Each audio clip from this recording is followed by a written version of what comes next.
कल लास्ट तारीख थी वीज़ा वाले मामले में, तो यहाँ पर जो हमारे पाकिस्तानी हिंदू रह रहे हैं जिन्होंने आवेदन भी संभवतः से मुलाकात भी की थी, उस पर क्या बढ़ाई अभी आगे बढ़े हैं सर? उस पर केंद्र से मार्गदर्शन हम लोगों ने मांगा था और अब तो स्पष्ट वहाँ से निर्देश भी इस बात के हैं कि जो लोग पाकिस्तान में अल्पसंख्यक हैं और पाकिस्तान पीड़ित हैं वो अभी रह सकते हैं और कालांतर में CAA के अंतर्गत वो आवेदन भी करके भारत की नागरिकता के लिए कोशिश कर सकते हैं। भारत की सरकार उस पर चिंता करेगी। जी, तो सर एक सीधे शब्दों में कहें कि राहत मिल गई है, और ऐसे कितने लोग होंगे छत्तीसगढ़ में एक आंकड़े के मुताबिक?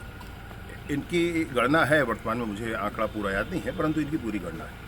सर दूसरा ये भी देखा जा रहा है कि बार बार नक्सलियों की ओर से पत्र लिखा जाता है, फिर शांति वार्ता की बात की जाती है, फिर तेलंगाना में भी हलचल हुई, शांति वार्ता समिति वहाँ के CM से मिल रहे हैं और कह रहे हैं कि बातचीत से हल निकल सकता है नक्सलवाद का समस्या। आखिर ये लोग कौन है जो बार बार मध्यस्थता की बात कर रहे हैं? ये लोग कौन है एक प्रश्न है, और ये लोग तब कहाँ थे एक और प्रश्न है।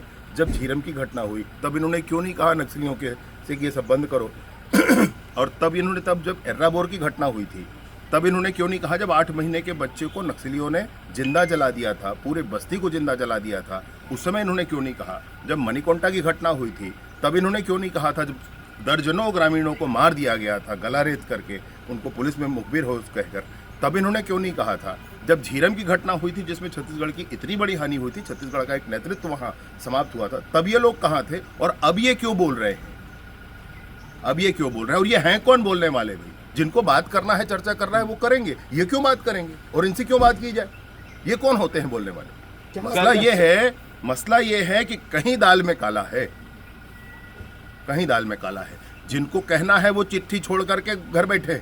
अरे भाई बताओ, आप बोलो, आप चर्चा करो, आप डिक्लेयर करो कौन बात करने वाला है आपकी तरफ से, और नहीं तो ये सब बातें बिल्कुल गलत है। कोई दबाव नहीं होगा, कोई दबाव नहीं होगा। बस्तर के पीड़ित जाकर के राष्ट्रपति महोदया से मिलकर आए, और उसके बाद मैं आपसे ये बात कह रहा हूँ कि IED ब्लास्ट से जिनके पैर उखड़ गए उनका क्या हुआ, उनके लिए कौन तब इन्होंने क्यों कुछ नहीं कहा।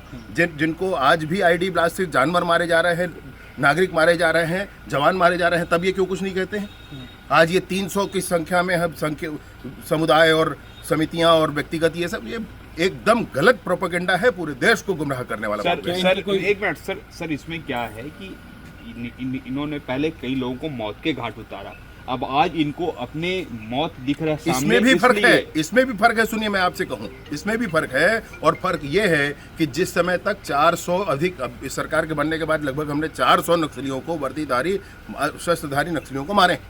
इसमें जब तक बस्तर के आदिवासी रहे तब तक इनको पीड़ा नहीं हुई।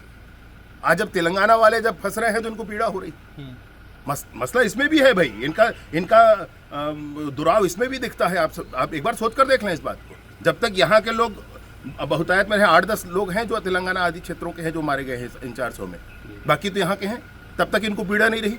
आज पीड़ा हो रही है, आज ऐसे नहीं होता है भाई। ये जो मानवाधिकार या समाज सेवक की बात करते हैं, जो क्या इनकी कोई साठगांठ लगती है माओवादियों के साथ? क्या इनके ही द्वारा मानवाधिकार का तो नाम इनको नहीं लेना चाहिए, भारत के संविधान का नाम इनको नहीं लेना चाहिए। जो भारत के संविधान को न मानकर बंदूक रखकर बंदूक की नली से सरकार बनाना चाहते हैं, उनके साथ ये किस तरीके से बात कर सकते हैं?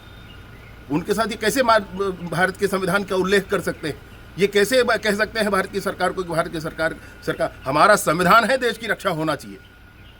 ये बिल्कुल स्पष्टता है इस बात पे। कोई एक प्रोपेगेंडा जो इनका चल रहा था वो बंद होता नजर आएगा? मैं आपको स्पष्ट कह रहा हूँ, और मैं नहीं सोचता हूँ कि बस्तर के लोग शांत होंगे।